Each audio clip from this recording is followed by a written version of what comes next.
wewe ddala emirundi gye tusinkanye gyonna okugamba nti nze nsaba essaala obeewo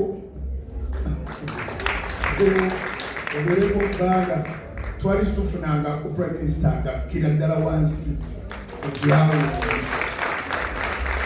So you have our prayers. Kato Lubwama abadde mukwano gwange nnyo, abadde musajja mugezi nakati gano tuli ku magezi ge gatutuuziza wano. Yakimanya nti bw'anaamala ennaku 7 tujja kukakkana tutandike okwogera ebituufu ebadde bimukwatako. Mu lunaku lumu 2 tujja kuba buli muntu ayogera ng'ali emotional.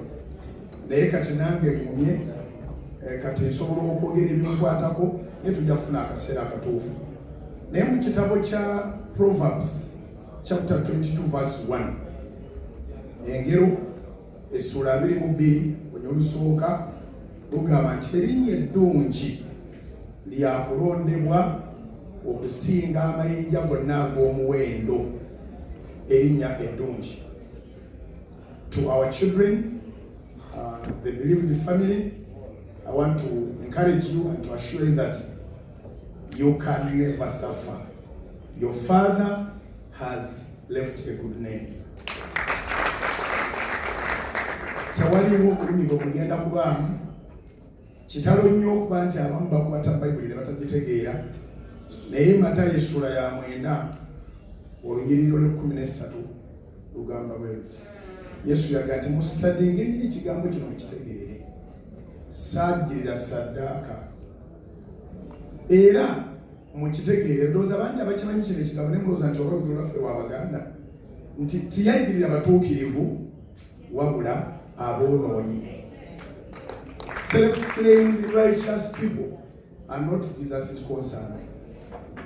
Jesus is concerned about those who feel repentance.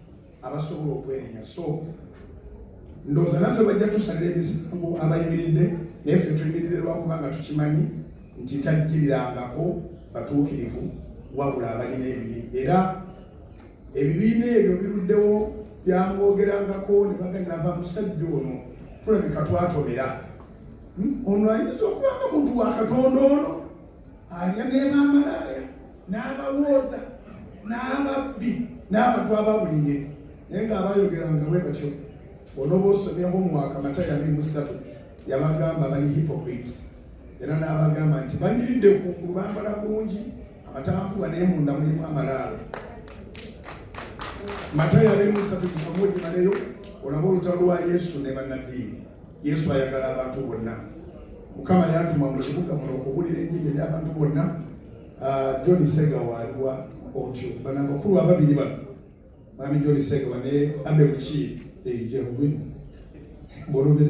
mwami Abe Mukiiri baali mu ntandikwa yange nnyo era nabaga nti ekkanisa gyentaddewo mu bantu bali theatre then bwe mulabanga nyinamu akabadi konna mumumanyi ekibuga okunsinga nze ndi mukyalo nveeri ndi munnakyalo va Masaka bwe mukolamu ekoona mungobe bugobi twatuuka okuvaawo okugula ewaffe nga serebe bwe mumpita kungoba kizibu galekyasobola sasula naye prime minister waali ate manyi yekamala byonna. Tuyimuse emikono tusabire olunaku lwaffe. Katonda affe omulungi tuyimireko ku bigere byaffe abooluganda tuwe Katonda ekitiibwa. Nsaba emitima gyaffe gyonna gibeere wamu. Tuyimuse emikono.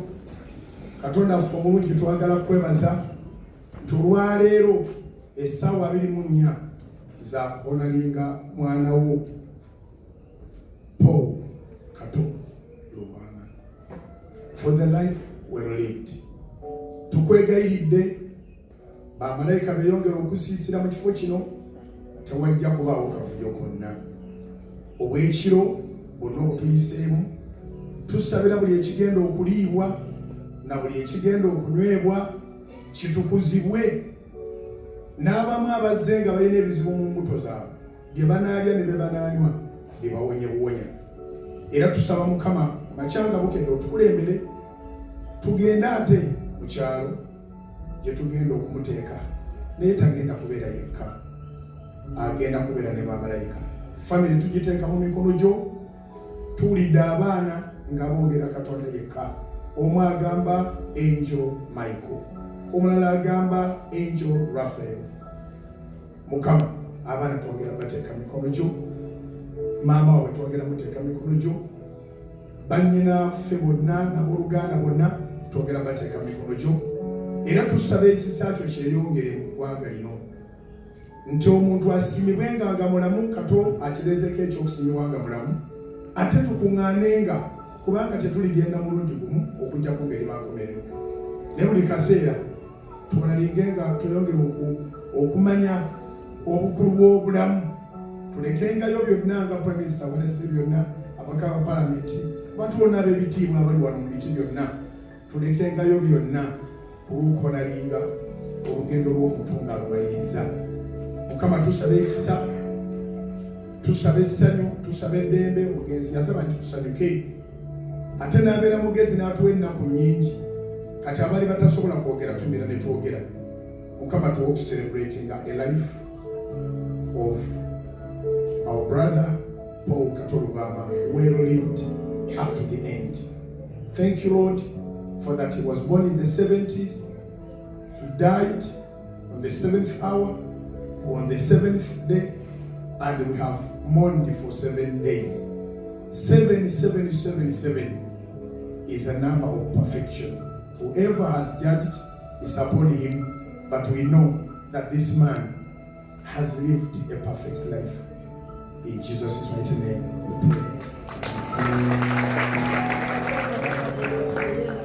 Musigale nga muyimiridde bakube oluyimba lw'eggwanga anthem zonna nga bwe tusuubira Prime Minister ave agende yeetabe ku mirimu emirala. Mwebale nnyo, mwebalire ddala, naye ffe tusigalawo tujja kufuna speeches 2 then tugende ku kyeggulo ky'emisana.